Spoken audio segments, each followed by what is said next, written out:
Hello friends, मैं आपका अपने जी10 क्लासेस में हार्दिक स्वागत है। मैं नरेश और आपका एसएसटी क्लास 9 का चैप्टर 2 हमारा चल रहा है। भाग 3 की हम शुरुआत करेंगे। चलिए शुरू करते हैं। आज प्रथम विश्व युद्ध और रूसी साम्राज्य। रूसी साम्राज्य और प्रथम विश्व युद्ध क्या हुआ था, प्रथम विश्व युद्ध कब से कब तक हुआ था, ये आप मुझे कमेंट में पास करेंगे। 28 जुलाई 1914 में दो यूरोपीय गठबंधनों का बीच शुरू हुआ। क्या शुरू हुआ? ये प्रथम विश्व युद्ध शुरू हुआ। कब शुरू हुआ था? 28 जुलाई 1914 को। जो कब तक चला था? 1918 तक चला था। 1918 की जो डेट है वह आप मुझे कमेंट में पास करेंगे।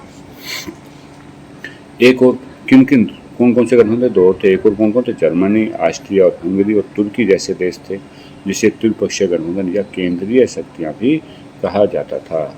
और जो दूसरी तरफ फ्रांस, ब्रिटेन और रूस।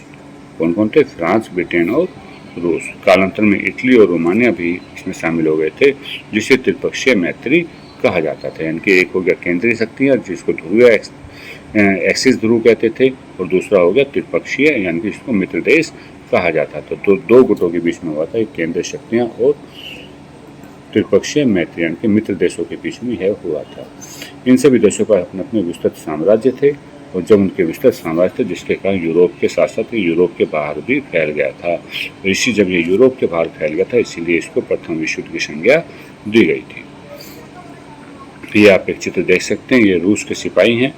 लिखा हुआ है प्रथम विश्व युद्ध के दौरान रूसी सिपाही शाही रूसी सेना रूसी स्टीम रोलर कहलाती थी। विश्व की सबसे बड़ी सशस्त्र सेना थी, और सेना ने अपनी निष्ठा बदलकर क्रांतिकारियों का सहयोग किया था, जिसके कारण से जार की सत्ता ध्वस्त हो गई थी। प्रथम युद्ध में जो सेना थी, उन्होंने जार के प्रति निष्ठा को चेंज कर क्रांतिकारियों का सहयोग दिया था, तभी जार की सत्ता ध्वस्त हो गई थी। युद्ध का रूस पर प्रभाव। शुरू में इस युद्ध को रूस का समर्थन प्राप्त था। शुरू में क्या था? इस युद्ध को रूस का समर्थन प्राप्त था। यहाँ के लोग जार निकोलस द्वितीय को भी समर्थन दिया था। इन लोगों ने जार निकोलस द्वितीय, जो रूस का साम्राज्य था, उसे भी समर्थन दिया था। लेकिन जैसे जैसे युद्ध लंबा खिंचता चला गया, लोगों का जन समर्थन कम होने लगा, और जार ने भी ड्यूमा में उपस्थित महत्वपूर्ण पार्टियों से सलाह लेना छोड़ दिया था। ड्यूमा अभी बताया था आपको, रूस की संसद, जिस कारण जनता ने उसे समर्थन देना बंद कर दिया था। इसके कारण कर दिया, जो रूस की जनता थी उस समर्थन क्यों कर दिया कि जब जार ने जो ड्यूमा में उपस्थित महत्वपूर्ण पार्टियां होती थी उनसे सलाह लेना छोड़ दिया, तो जनता, यानी कि जो उनके प्रतिनिधि होते थे, उन्होंने भी उनके माध्यम से जनता ने भी समर्थन देना बंद कर दिया था। जर्मन विरोधी भावनाएं प्रबल होने लगी थी, और जिसके कारण से लोगों ने सेंट पीटर्सबर्ग का नाम बदलकर पेट्रोग्राद रख दिया। सेंट पीटर्सबर्ग में क्या था? सेंट पीटर्सबर्ग जर्मन नाम था। जार की पत्नी महारानी जेलिना के जर्मन मूल होने के कारण सलाहकारों ने, जार की जो पत्नी महारानी थी उसका नाम था जारिना, वो भी जर्मन मूल का होने के कारण, उसके सलाहकारों राजपुतिन के घटिया होने के कारण राजशाही अलोकप्रिय हो गई थी। यानी कि राजशाही कैसी हो गई थी? अलोकप्रिय हो गई थी। अलोकप्रिय हो गई थी। क्यों हो गई थी? कि जो जरीना नाम था, यह भी जर्मन मूल का था, और जो उसके सलाहकार राजपुतिन थे, ये भी घटिया थे। रूस की पराजय हुई। प्रथम विश्व युद्ध के पूर्वी मोर्चे पर चल रही लड़ाई पश्चिमी मोर्चे की लड़ाई से अलग थी। यानी कि जब प्रथम विश्व में पूर्वी तरफ जो लड़ाई चल रही, तो पश्चिम मोर्चे की लड़ाई चल रही थी, वो दोनों से अलग अलग थी। पश्चिम में सैनिक पूर्वी फ्रांस की सीमा पर बनी हुई खाइयों से लड़ाई लड़ रहे थे, जबकि पूर्वी मोर्चे पर सेना को काफ़ी बड़ा फासला तय कर लिया था, और इस मोर्चे पर सारे सैनिक मारे जा चुके थे। सेना की पराजय ने क्या कहते हैं, रूस के सैनिकों का मनोबल तोड़ दिया था। क्या कहते थे? रूस के सैनिकों का मनोबल तोड़ दिया था। 1914 से 1916 के मध्य रूसी सेना जर्मनी और ऑस्ट्रिया से बुरी तरह पराजित हो गई। 1917 तक इस लड़ाई में रूस के लगभग 70 लाख सैनिक खो दिए थे, शहीद हो चुके थे। पीछे हटते रूसी सैनिकों ने फसलों और इमारतों को इसलिए नष्ट कर दिया था जिससे शत्रु सेना उस स्थान पर टिक पाना असंभव न हो। फसलों को, इमारतों को इसलिए नष्ट कर दिया था कि जिससे जो शत्रु सेना आएगी वह भी उस स्थान पर रुक ना सके। अब फसलों और इमारतों का जब विनाश होने लगा, तो इसका परिणाम क्या हुआ कि अपने ही लोग क्या हो गया, रूस के देश में शरणार्थी बनने लगे थे। जो अपने ही लोग थे वो रूस के अपने ही देश में कैसे बन गए? शरणार्थी बन गए। क्यों बन गए? क्योंकि उनकी फसलें बर्बाद हो गई, उनके जो इमारतें थी, इमारतों का विनाश हो गया। कितने लोग? 30 लाख से भी ज़्यादा लोग शरणार्थी बन गए थे। रूस की पराजय ने जार और सरकार दोनों को अपने देश में अलोकप्रिय बना दिया, और सिपाही भी जार की निंदा करने लगे थे। और युद्ध का रूसी उद्योगों पर क्या प्रभाव पड़ा? तो युद्ध हमेशा नेगेटिव प्रभाव ही डालता है, तो युद्ध का उद्योगों पर नकारात्मक प्रभाव पड़ने लगा। जैसे जैसे वैसे पहले तो रूस में उद्योग पहले से ही कम थे, बाहर से मिलने वाली आपूर्ति भी इस युद्ध के कारण से समाप्त होने लगी थी। क्यों होने लगे कि बाल्टिक सागर मार्ग से जो औद्योगिक सामान आते थे, जर्मनी ने उस मार्ग पर अपना कब्जा जमा लिया था। रूस की हेल्प करने के लिए जो विदेशी हेल्प मिलती थी, विदेशी सामान जो आते थे, जो औद्योगिक सामान आते वो बाल्टिक सागर के माध्यम से आते थे, वे उस मार्ग पर जर्मनी ने अपना कब्जा जमा लिया, तो वहाँ से आने वाली सहायता भी बंद हो चुकी थी। यूरोप के अन्य देशों की अपेक्षा रूस के औद्योगिक उपकरणों पर अधिक विपरीत प्रभाव पड़ा था। 1916 में रूस की रेलवे लाइन भी टूट चुकी थी और अनिवार्य सैनिक सेवा के चलते हुए रूस देश के जितने भी स्वस्थ लोग थे, उन सबको क्या करने लगा था, जितने स्वस्थ युद्ध में लगा दिया गया था। जितने भी स्वस्थ लोग थे सबको युद्ध में लगा दिया गया, जिससे देश में मजदूरों की कमी भी होने लगी थी और आवश्यक सामान बनाने वाली छोटी छोटी कार्यशालाओं को बंद कर दिया गया। अनाज का भी एक बहुत बड़ा भाग सैनिकों के भोजन के लिए भेजा जाने लगा था और शहरों में रहने वाले लोगों के लिए रोटी और आटे की किल्लत होने लगी। तो जब रोटी और आटे की किल्लत होने लगी तो फ्रांस वाली स्थिति आने लगी कि रोटी और आटे की दुकान पर क्या होने लगा, दंगे होने लगे। जैसे फ्रांस की क्रांति में बेकरी की दुकान पर दंगे होने आरंभ हो गए थे। इसी प्रकार से पेट्रोग्राद में फरवरी की क्रांति आरंभ हो जाती है। पेट्रोग्राद किसका नाम था? सेंट पीटर्सबर्ग का नाम था। 1917 में किस मंथ में क्रांति होती है? फरवरी में होती है। ये सारे छोटे छोटे प्रश्न जो आपको याद रखने होंगे। सन 1917 की सर्दियों, फरवरी में मौसम कैसा होता है? सर्दियों का होता है। तो रूस की राजधानी पेट्रोग्राद की स्थिति बहुत ज़्यादा चिंताजनक थी। ऐसा लग रहा था कि जनता में उपलब्ध विभिन्नता यानी कि अलगाववाद को देखकर इस शहर की बनावट तय की गई हो। नेवा नदी रूस की महत्वपूर्ण नदी थी। इसके दाएं तट पर, ये बहुत ध्यान से सुनेंगे आप लोग, नेवा नदी के दाएं तट पर मजदूरों के लिए कारखाने, क्वार्टर ये बने हुए थे और विंटर पैलेस यानी कि राजा का महल और सरकारी इमारतें बाएं तट पर थी, यानी कि नदी के दोनों तरफ, एक तरफ मजदूर लोग, एक तरफ सरकारी लोग। जिस महल में ड्यूमा की बैठक होती थी वह भी नदी के बाएं तरफ था, सम्राट की तरफ था। फरवरी की भरी सर्दी में मजदूरों के पास खाद्य पदार्थ बेहद सीमित मात्रा में थे, यानी कि बहुत ही कम खाद्य पदार्थ मजदूरों के पास रह गए थे और उस वक्त ठंड भी कुछ ज़्यादा पड़ी हुई थी। भीषण कोहरा और बर्फबारी हुई थी। संसदीय प्रतिनिधि निरंतर जार की डूमा यानी कि रूसी पार्लियामेंट को भंग करने के प्रयासों का विरोध किया जा रहा था। संसदीय प्रतिनिधि जो भी थे उनके द्वारा बार बार जो रूस की जार की डूमा थी, यानी कि रूसी संसद थी, उसको भंग करने के प्रयास संसदों द्वारा किया जाता, उसका विरोध किया जाता था, जिससे निर्वाचित सरकार अपने स्थान पर बनी रहे, ऐसा वो चाहते थे। श्रमिकों की हड़तालें और तालाबंदी।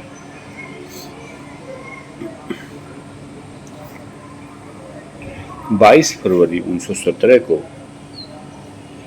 नदी के दाएं तट पर स्थित एक फैक्ट्री में तालाबंदी कर दी गई। दाएं तरफ कौन रहते थे? मजदूर रहते थे और बाएं तरफ राजा का महल था।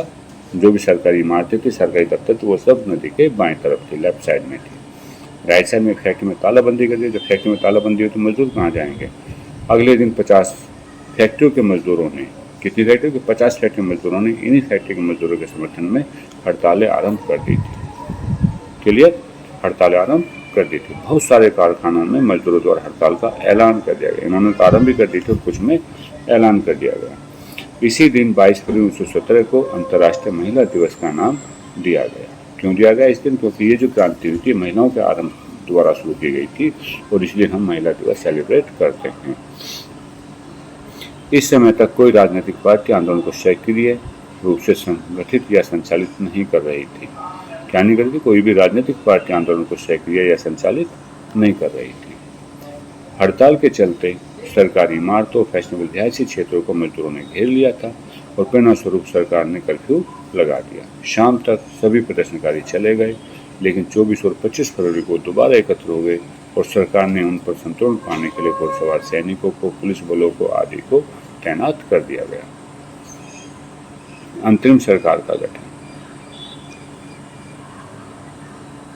सरकार ने 25 फरवरी दिन रविवार को ड्यूमा को बर्खास्त कर दिया और सरकार के इस कदम का विरोध किया गया। 26 फरवरी को नेवा नदी के बाएं किनारे की सड़कों पर प्रदर्शनकारियों ने फिर से वापस की और 27 फरवरी को प्रदर्शनकारियों द्वारा पुलिस मुख्यालय पर आक्रमण करके इसे नष्ट कर दिया गया। यानी कि सरकारी इमारतों को नष्ट करने का कार्य आरंभ हो गया। रोटी, वेतन और काम के घंटों में कमी, लोकतांत्रिक अधिकारों के पक्ष में नारे लगाते हुए असंख्य लोग सड़कों पर एकत्र हो गए। सरकार द्वारा स्थिति पर नियंत्रण करने के लिए एक सैनिक टुकड़ी बुलाई गई। प्रदर्शनकारियों पर गोली चलाने के आदेश दिए गए। जो भी प्रदर्शनकारी थे, भीड़ थे, मजदूरों का संगठन था, उन्हें गोली चलाने का आदेश दिए गए उनको, लेकिन जो घुड़सवार सैनिक थे उन्होंने गोली चलाने से मना कर दिया और एक सिपाही ने तो अपने एक अफसर पर गोली चला दी। कई सिपाहियों ने बगावत कर दी और प्रदर्शनकारियों से जा मिले। उस शाम सिपाही और मजदूर एक सोवियत या परिषद का गठन करने के उद्देश्य से उसी इमारत में जमा हुए जहां अब तक ड्यूमा की बैठक हुआ करती थी, यानी कि फ्रांस की संसद की जो इमारत बनी हुई थी वहां पर वो जमा हुए और वहीं से इन्होंने पेट्रोग्राद सोवियत यानी कि रूस का स्थानीय स्वयंशासी संगठन का जन्म हुआ। जो रूस की लोकल गवर्नमेंट थी, लोकल संगठन थे, उसका जन्म आरंभ हो गया। अगली सुबह एक प्रतिनिधिमंडल जार से मुलाकात करने के लिए गया और उसके जो सैनिक कमांडर थे उन्होंने राजा को सलाह दी कि अब वह राजगद्दी को त्याग दे। राजा ने यानी कि जार ने कमांडर की सलाह को मानते 2 मार्च 1917 को राजगद्दी त्याग दी थी। ये इंपॉर्टेंट प्रश्न है कि राजगद्दी कब त्यागी गई। राजगद्दी 2 मार्च 1917 को त्यागी गई। सोवियत और ड्यूमा के नेताओं, सोवियत क्या हो गया, जो लोकल स्थान, लोकल सरकार, लोकल संगठन बनाया गया, उन्हें सोवियत कहते थे। सोवियत और ड्यूमा के नेताओं ने देश का शासन चलाने के लिए एक अंतरिम सरकार, अंतरिम गवर्नमेंट बना ली और तय किया गया कि भविष्य के बारे में फैसला लेने की जिम्मेदारी संविधान सभा को सौंप दी जाए और उसका चुनाव सार्वभौमिक व्यस्त मताधिकार के आधार पर किया जाए। सार्वभौमिक व्यस्त अधिकार जहाँ पर सभी लोगों को मत देने का अधिकार हो। और फरवरी 1917 में राजशाही को गद्दी से हटाने वाली क्रांति का झंडा पेट्रोग्राद की जनता के हाथों में था, यानी कि पेट्रोग्राद की जनता ने राजशाही को गद्दी से हटा दिया। फरवरी के पश्चात अंतरिम सरकार और बोल्शेविक हुकूमत मतभेद। रूस की अंतिम सरकार में सैनिक अधिकारियों, उद्योगपतियों, भूस्वामियों ने महत्वपूर्ण भूमिका अदा की। उनमें उदारवादी, समाजवादी, सिख से सिख सार्वभौमिक व्यस्त मताधिकार के आधार पर चुनी हुई सरकार का गठन करना चाहते थे। इसी के चलते सार्वजनिक बैठक पर संगठन पर लगे हुए प्रतिबंधों को हटा दिया गया। क्यों? क्योंकि वो सरकार का गठन करना चाहते थे, व्यस्त मताधिकार के कारण करना चाहते थे। निर्वाचन का तरीका सभी जगह एक समान नहीं था, फिर भी पेट्रोग्राद सोवियत के आधार पर प्रत्येक जगह सोवियत का निर्माण कर दिया गया। किसका निर्माण कर दिया गया? प्रत्येक जगह पर सोवियत का निर्माण कर दिया गया। निर्वासित नेता, जो लेनिन नेता थे, बोल्शेविक पार्टी को उसको निर्वासित कर दिया था, उसे वापस हुई। अप्रैल 1917 में बोल्शेविकों के निर्वासित नेता व्लादिमीर लेनिन रूस में वापस लौट आए और लेनिन के नेतृत्व में बोल्शेविकों द्वारा 1914 से युद्ध का विरोध किया जा रहा था।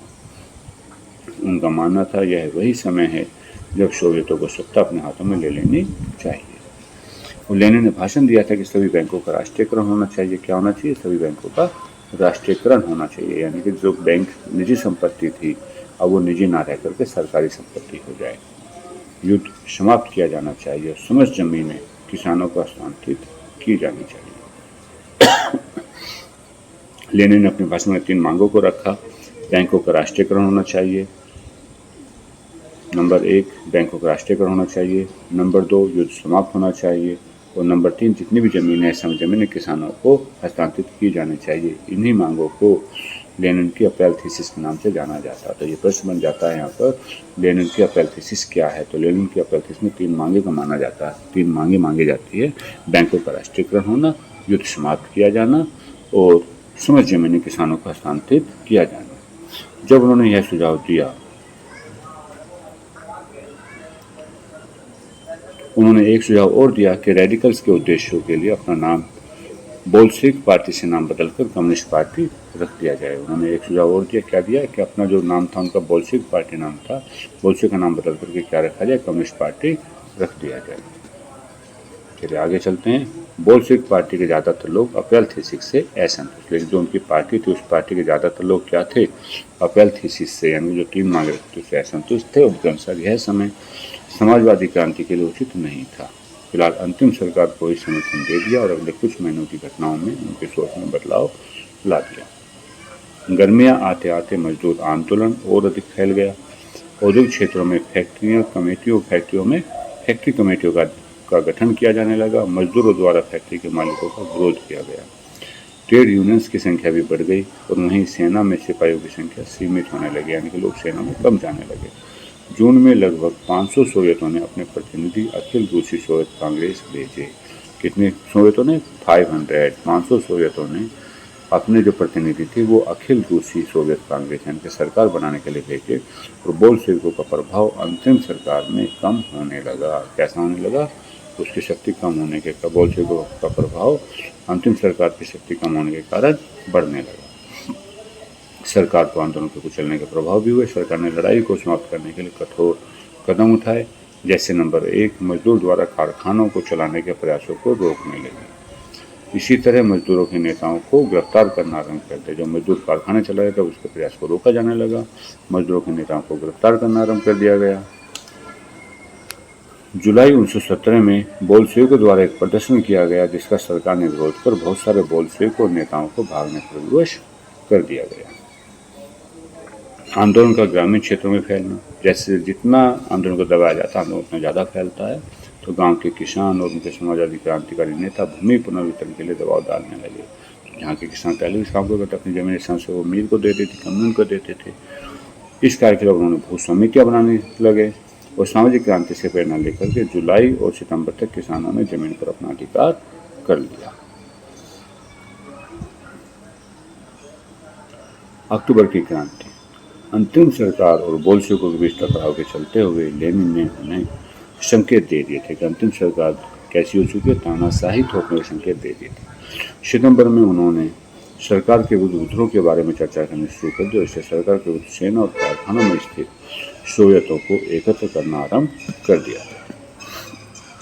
विद्रोह द्वारा सत्ता पर कब्जा करने की योजना, तो बोल्शेविक पार्टी और पेट्रोग्राद सोवियत को लेनिन ने 16 अक्टूबर 1917 को सत्ता पर अपना अधिकार जमाने के लिए सहमत कर लिया। लेनिन बहुत अच्छे नेता थे।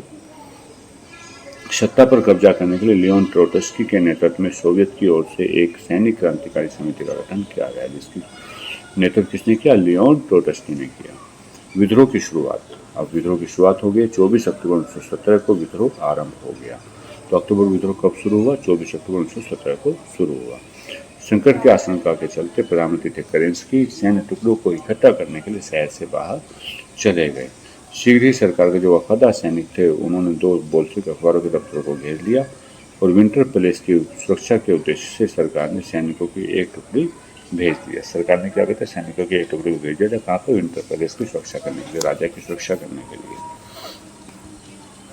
क्रांतिकारी समिति के द्वारा विद्रोह, सरकार द्वारा जो सख्त कदम उठाए जाए थे उनकी प्रतिक्रिया में क्रांतिकारी समिति के अध्यक्ष ने भी अपने समर्थकों को आदेश दिया कि वो मंत्री को गिरफ्तार कर ले और सरकारी कार्यालय पर कब्जा कर ले। उसी दिन यानी कि 24 अक्टूबर को ओरेरा नामक युद्धपोत, ओरेरा किसका नाम है? ओरोरा एक युद्धपोत का नाम है, याद रखेंगे। ओरेरा किसका नाम है? ओरोरा एक युद्धपोत का नाम है। ओरोरा के द्वारा विंटर पैलेस को घेर कर बमबारी शुरू कर दी गई।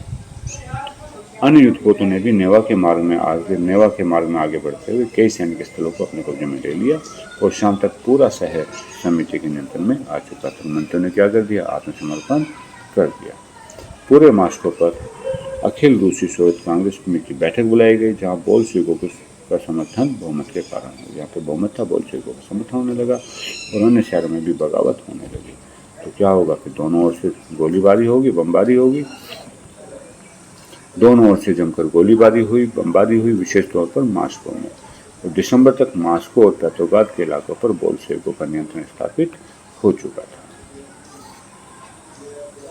अक्टूबर 1917 के बाद क्या क्या बदला, क्या क्या नहीं बदला, इस पर चर्चा करते हैं। बोल्शेविक किसके खिलाफ थे? निजी संपत्ति के संपूर्ण रूप से खिलाफ थे। नवंबर 1917 में बोल्शेविकों के द्वारा बैंकों का और उद्योगों का राष्ट्रीयकरण कर दिया गया, पहली मांग हो गई। उनके द्वारा प्रबंधन और नियंत्रण सरकार के अधीन आ चुका था। भूमि को साम्राज्य और संपत्ति घोषित किया गया। किसानों को सामंती को खेती जब्त करने के लिए कहा गया, जिनको दूसरी मांग पूरी हो गई। और शहरों में बोल्शेविकों को मकान मालिकों के लिए पर्याप्त हिस्सा छोड़कर, शहरों में क्या कहा? बोल्शेविक मकान मालिकों के लिए पर्याप्त हिस्सा छोड़कर और उनके छोटे बड़े मकानों को छोटे छोटे हिस्सों में बांट दिया, जिससे जरूरतमंद लोगों को भी रहने की जगह दी गई। उनके साथ द्वारा अभिजात वर्ग से भी पुरानी पदवियों और प्रयोग को अवैध घोषित कर दिया गया और परिवर्तन को स्पष्ट रूप से सामने लाने के लिए सेना और सरकारी अफसरों की वर्दियां भी बदल दी गई। क्या कर दिया गया? सेना की वर्दियों को भी बदल दिया गया। 1918 में एक परिधान प्रतियोगिता का आयोजन किया गया, जिसमें सोवियत टोपी का चुनाव किया गया। बोल्शेविक का नाम बदलकर भी रूसी कम्युनिस्ट पार्टी रख दिया गया। और नवंबर 1917 में बोल्शेविकों के द्वारा संविधान सभा के चुनाव करवाए गए, लेकिन इस बार ये बहुमत प्राप्त करने में असफल हो गए। इसी कारण जनवरी 1918 में असेंबली ने बोल्शेविकों के प्रस्ताव को खारिज कर दिया। उन्होंने अखिल रूसी सोवियत कांग्रेस ज़्यादा प्रभावी माना। किसको माना? सोवियत कांग्रेस को ज़्यादा प्रभावी मान लिया। और मार्च 1918 में बोल्शेविकों ने अन्य राजनीतिक सहयोगियों के विरोध के उपरांत भी ब्रेस्ट-लिटोव्स्क में जर्मनी से संधि कर ली और आने वाले वर्षों में अखिल रूसी सोवियत कांग्रेस के लिए होने वाले चुनाव में भाग लेने वाली एकमात्र पार्टी बोल्शेविक रह गई। क्लियर? एक बार फिर पढ़ते हैं। मार्च 1918 में बोल्शेविकों ने क्या किया? अन्य राजनीतिक सहयोगियों का विरोध था, उसके विरोध होने के उपरांत भी ब्रेस्ट-लिटोव्स्क में जर्मनी से संधि कर ली और आने वाले वर्षों में केवल एक ही पार्टी रह गई, अखिल रूसी सोवियत कांग्रेस। चुनाव में भाग लेने वाली एकमात्र इसके होने वाले चुनाव में एकमात्र पार्टी रह गई, बोल्शेविक पार्टी। अखिल रूसी कांग्रेस सोवियत को अब देश की संसद का स्थान दे दिया गया। जो अखिल रूसी सोवियत कांग्रेस थी उसे क्या बना दिया गया? देश की संसद बना दिया गया। इस प्रकार रूस एक दलीय राजनीतिक व्यवस्था वाला देश बन गया। ट्रेड यूनियनों पर पार्टी ने नियंत्रण स्थापित कर दिया था। गुप्तचर पुलिस, जिसे पहले चेका और बाद में ओजीपीयू तथा एनकेवीडी का नाम दिया गया था, वह उसे दंडित करती थी। यानी कि गुप्तचर पुलिस उनको दंडित करती थी, जो भी ट्रेड यूनियंस थी जो बोल्शेविकों की आलोचना करते थे। यानी कि जो भी पार्टी, जो भी यूनियंस बोल्शेविकों की आलोचना करती थी, वो चेका, ओजीपीयू और एनकेवीडी उन्हें क्या करती? दंडित करती थी। इस समय इसकी तरफ बहुत सारे कलाकार, लेखक आकर्षित होने लगे थे, क्योंकि यह समाजवाद और परिवर्तन के प्रति समर्पित थी। किसके प्रति समर्पित थी? समाजवाद और परिवर्तन के प्रति समर्पित थी। अक्टूबर 1917 के पश्चात ऐसे कलाकारों और लेखकों ने कला और वास्तुशिल्प के क्षेत्र में नए नए प्रयोग शुरू किए, लेकिन पार्टी द्वारा थोपी गई सेंसरशिप के कारण लोगों का विश्वास उस पर कम होने लगा। चलिए, आज तक इतना ही है, बाकी अगली क्लास में लेंगे। किसी भी छात्र का यदि कोई डाउट है, कोई प्रश्न है, तो वह कमेंट्स में पास करना ना भूलें। वीडियो आपको कैसी लगी इसके लिए वीडियो को लाइक और शेयर करें। Thank you.